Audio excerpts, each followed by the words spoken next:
Reporter Munir Hussain बख्शानवी सबकी आवाज़ news HD। थाना गढ़ी हसन सर्की के SHO के खिलाफ राजा खान कंडरानी और किसानों ने ज़मीनों पर कब्जा के खिलाफ रोड ब्लॉक करके एहतजाजी मुजाहरा किया। राजा खान कंडरानी ने कहा कि दिन दहाड़े मेरी कौम के हथियारबंदों ने ज़मीन पर कब्जा करने के लिए किसानों पर हवाई फायरिंग की। गांव के लोग इकट्ठे होने लगे तो हथियारबंद भाग निकले, लेकिन पुलिस को इत्तला दी गई, लेकिन पुलिस नहीं पहुंची। अगर कोई नुकसान होता तो कौन जिम्मेदार होता।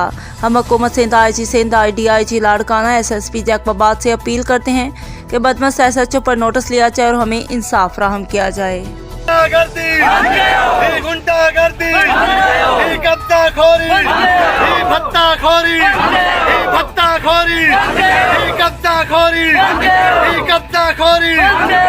कब्जा खोरी